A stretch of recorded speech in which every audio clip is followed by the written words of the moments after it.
বিসমিল্লাহি আসসালাতু ওয়াসসালামু আলাইকা ইয়া রাসূলুল্লাহ সাল্লাল্লাহু আলাইহি ওয়াসাল্লাম। বিসমিল্লাহির রহমানির রহিম। নাহমাদুহু ওয়া nusalli wa nusallimu ala রাসূলিল কারীম। আলহামদুলিল্লাহি কাফা ওয়া সালামুন আলাল লাযিনা ইসতাফা।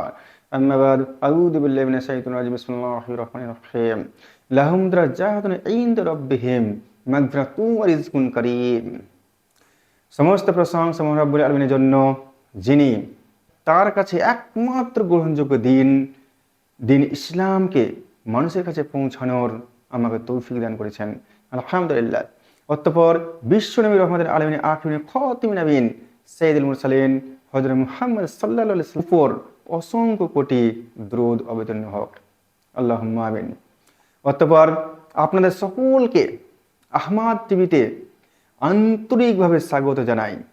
আসসালামু আলাইকুম ওয়া রাহমাতুল্লাহি ওয়া বারাকাতুহু। আপনাদের উপরে মহান রব্বুল আলামিনের শান্তি, রহমত এবং বরকত বর্ষিত হোক। আজকে আমরা অত্যন্ত গুরুত্বপূর্ণ বিষয়, যা প্রত্যেকটা ব্যক্তির জানা উচিত, আল্লাহ রব্বুল আলামিন কাদের জন্য জান্নাতের সুউচ্চ মর্যাদা, ক্ষমা এবং সম্মানজনক রিজিক রেখেছেন, সেই বিষয়ে ইনশাআল্লাহ আমরা আলোকপাত করব। আল্লাহ রাব্বুল আলামিন সূরা আনফালের 4 নম্বর আয়াতে বলছেন, লাহুম, আমি রেখেছি, দারাজাতুন ইনদা রাব্বিহিম, আমার কাছে দারাজাত, উচ্চ মর্যাদা, মাগফিরাতু, ক্ষমা রেখেছি, ও রিজকুন কারীম, সম্মানজনক রিজিক রেখেছি। কাদের জন্য? আল্লাহ রাব্বুল আলামিন কাদের জন্য রেখেছেন তা পরিষ্কারভাবে বোঝার জন্য সূরা আনফালের 2 থেকে 3 নম্বর আয়াত আপনাকে আমাকে জানতে হবে। আল্লাহ রাব্বুল আলামিনের কাছে এই 3টি বিষয় পাওয়ার জন্য কোনো ব্যক্তিকে অবশ্যই 5টি গুণে গুণান্বিত হতে হবে। নাম্বার 1, ইন্নামাল মুমিনুনা আল্লাযীনা ইযা যিকরাল্লাহু ওয়াজিলাত কুলুবুহুম।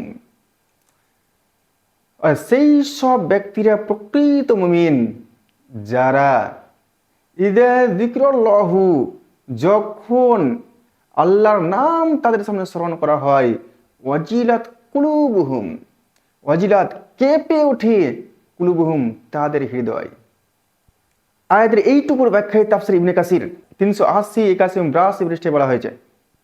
সুফিয়ান সাউরি রহমাতুল্লাহ আলাইহি বলছেন যে কোনো ব্যক্তি যদি পাপ কাজ করতে উদ্যত হয় এবং তার সামনে আল্লাহর নাম স্মরণ করা হয়, যে তুমি আল্লাহকে ভয় করো এবং পাপ কাজ থেকে তুমি বিরত থাকো, তাহলে সেই ব্যক্তির দিল কেঁপে উঠবে এবং সেই পাপ থেকে নিজেকে সরিয়ে নেবে।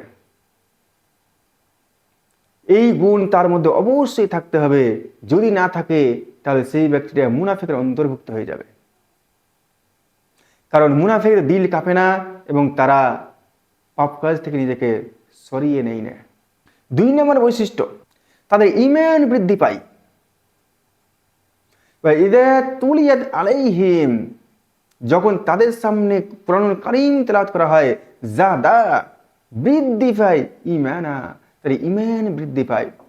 ইমাম বুখারী রাহমাতুল্লাহ আলাইহি বলছেন যে মানুষের সামনে আল্লাহ রাব্বুল আলামিনের কোরআনুল কারীম যদি তেলাওয়াত করা হয়, তাহলে তার ঈমান বৃদ্ধি পায়, বা তার সামনে মৃত্যুর কথা স্মরণ করলে তার ঈমান বৃদ্ধি পায়।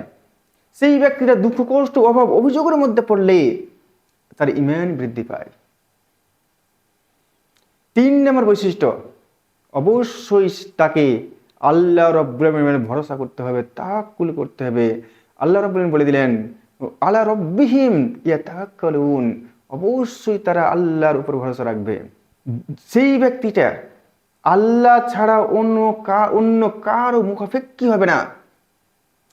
আল্লাহ রাব্বুল আলামিনের সন্তুষ্টির জন্য নিজেকে সর্বদা ব্যতিব্যস্ত রাখবে এবং আল্লাহ রাব্বুল আলামিনের নির্দেশ, অর্থাৎ আল্লাহ রাব্বুল আলামিন যে আদেশ করেছেন সেগুলো মেনে চলবে, যা নিষেধ করেছেন সেগুলো থেকে নিজেকে বিরত রাখবে। এবং সবকিছু মহান রব্বুল আলামিনের পক্ষ থেকে ঘটছে, তার দিলের মধ্যে সর্বদা সেই চিন্তা, ফিকির থাকবে এবং সর্বদাই যে সব সিদ্ধান্ত আল্লাহ রাব্বুল আলামিনের পক্ষ থেকে আসে সেই অনুযায়ী আল্লাহ রাব্বুল আলামিনের উপর সে সর্বদাই ভরসা করবে, তাওয়াক্কুল করবে। 4 নম্বর বৈশিষ্ট্য, অবশ্যই সেই ব্যক্তি নামাজ কায়েম করবে, নামাজ প্রতিষ্ঠা করবে। আল্লাহ রাব্বুল বলছেন আল্লাযীনা ইউকিমুনাস সালাতা, অবশ্যই যারা নামাজ কায়েম করে, নামাজ প্রতিষ্ঠা করে। এই নামাজ প্রতিষ্ঠার ব্যাপারে কাতাদা রাহমাতুল্লাহ আলাইহি বর্ণনা করছেন, সেই ব্যক্তিরা নিজেকে ভালো করে পবিত্রতা অর্জন করবে, উজু করবে, তারপর খুশু খুজু সে নামাজ আদায় করবে এবং সে নিজেকে অবশ্যই যেন অশ্লীল পাক্কাস থেকে বিরত রাখবে। কেননা আল্লাহ রাব্বুল আলামিন সূরা আনকাবুতের 35 নম্বর আয়াতে বলছেন ইন্নাস সালাতা, অবশ্যই নামাজ, তানহা বিরত রাখে, ফাহশা যে কোনো অশ্লীলতা থেকে, ওয়াইল মুনকার যে কোনো পাক্কাজ থেকে। অর্থাৎ সেই ব্যক্তি নিজেকে যদি সরিয়ে নিতে পারে যে কোনো পাপকাজ থেকে, গুনাহ থেকে, যে কোনো অশ্লীলতা থেকে, তাহলে সেই ব্যক্তিরা নামাজকে কায়েম করতে পেরেছে, নামাজকে প্রতিষ্ঠা করতে পেরেছে। এই ব্যাপারে আল্লাহ রাব্বুল আলামিন সূরা নাজিয়াতের 40 নম্বর আয়াতে বলছেন, যে ব্যক্তির দিলে কিয়ামতের দিনে আল্লাহ রাব্বুল আলামিনের সামনে দণ্ডায়মান হওয়ার ভয় রয়েছে এবং সেই ভয়ে নিজেকে যে কোনো পাপ কাজ থেকে, গুনাহ থেকে নিজেকে বিরত রেখেছে, আল্লাহ রাব্বুল আলামিন তার জন্য জান্নাত রেখেছেন। 5 নম্বর বৈশিষ্ট্য, সেই ব্যক্তি অবশ্যই আল্লাহ রাব্বুল আলামিনের পথে ব্যয় করবে। আল্লাহ তাকে যা রিজিক দিয়েছেন, আল্লাহ পাক কি বলছেন, মিম্মা রাযাকনাহুম ইউনফিকুন, আমি যা তোমাকে রিজিক দান করেছি তা থেকে তুমি আল্লাহর পথে তুমি ব্যয় করো।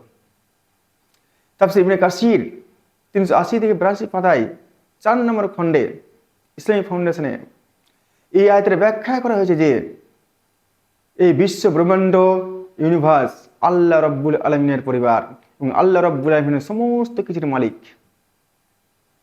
এই কারণে এই পৃথিবীতে কোনো ব্যক্তি অন্য কোনো ব্যক্তির বা অন্য কোনো জীবের যদি উপকার করে, তাহলে সেই ব্যক্তি আল্লাহ রাব্বুল আলামিনের দরবারে সবচাইতে বেশি প্রিয়।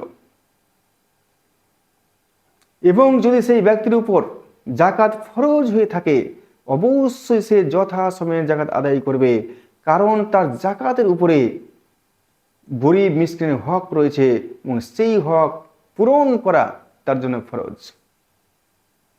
এই 5টি গুণ, এবং এই কারণে আল্লাহ রাব্বুল আলামিন বলে দিয়েছেন সূরা মুনাফিকুনের 10 নম্বর আয়াতে, ওয়া আনফিকু মিম্মা রাযাকনাকুম মিন ক্বাবলি আইয়াতিয়া আহাদাকুম মাউত, যে বান্দা আমি তোমাকে যে রিজিক দান করেছি সেই রিজিক থেকে তোমার মৃত্যু আসার পূর্বেই তা তুমি ব্যয় করো আমার পথে।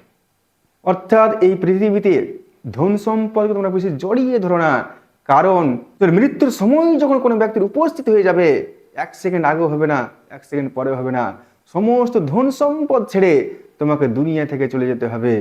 আর এই ধন সম্পদ তোমার দুনিয়ায় পড়ে থাকবে, তোমাকে কবরে একটা কাফনের কাপড় দিয়ে কবরে রেখে চলে আসতে হবে। এই কারণে আল্লাহ রাব্বুল আলামিন বলে দিলেন যে তুমি মৃত্যু আসার পূর্বেই তুমি ব্যয় করো। উলাইকা হুমুল মুমিনুনা হাক্কা, এই 5টি গুণে গুণান্বিত যারা থাকবে, আল্লাহ রাব্বুল আলামিন ঘোষণা করলেন এরাই হলো প্রকৃত মুমিন, হাক্কা, প্রকৃত আসল মুমিন। এই ব্যাখ্যা তাফসীর ইবনে কাসির 381 পৃষ্ঠায় বলা হয়েছে, একদিন হারিস বিন মালিক আনসারী রাদিয়াল্লাহু তাআলা আনহু নবী করিম সাল্লাল্লাহু আলাইহি সাল্লামের দরবারে উপস্থিত হলেন সকাল বেলায়। নবী করিম সাল্লাল্লাহু আলাইহি সাল্লাম তাকে জিজ্ঞাসা করলেন, তুমি কি অবস্থায় সকালে উঠেছো? বলছে, ইয়ে রাসূলুল্লাহ সাল্লাল্লাহু আলাইহি সাল্লাম, আমি পরিপূর্ণ মুমিন হয়ে ঈমানদার অবস্থায় সকালে উত্থিত করেছি। তো নবী করিম সাল্লাল্লাহু আলাইহি সাল্লাম তাকে জিজ্ঞাসা করলেন, তোমার ঈমানের মূল তত্ত্ব কি? তখন হারিস বিন মালিক জবাব দিলেন, ইয়া রাসূলুল্লাহ সাল্লাল্লাহু আলাইহি সাল্লাম, আমি আল্লাহর ভয়ে সারাত নামাজ পড়ি, আমি সারাদিন রোজা রাখি, যখন আকাশের দিকে আমি তাকাই আল্লাহ রাব্বুল আলামিন উন্মুক্ত আরশ আমি দেখতে পাই, আমি যখন জান্নাতের দিকে তাকাই জান্নাতীরাও অফুরন্ত সুখ স্বাচ্ছন্দ্যের মধ্যে রয়েছে, এবং যখন জাহান্নামের দিকে তাকায় তখন আগুনের মধ্যে মানুষ চরম বিপদের মধ্যে নিমজ্জিত রয়েছে। নবী করিম সাল্লাল্লাহু আলাইহি সাল্লাম বলে দিলেন, তুমি ঈমানের মূল তত্ত্বের উপর প্রতিষ্ঠিত আছো এবং আল্লাহ রাব্বুল আলামিন তোমাকে যেন এই অবস্থায় রাখে, এই কথা নবী করিম সাল্লাল্লাহু আলাইহি সাল্লাম 3 বার তাকে বললেন। যাদের মধ্যে এই 5টি গুণ থাকবে আল্লাহ রাব্বুল আলামিন ঘোষণা করে দিলেন, লাহুম, তাদের জন্য আমি রেখে দিয়েছি দারাজাতুন ইনদা রাব্বিহিম, আমার কাছে জান্নাতের উচ্চ মর্যাদা।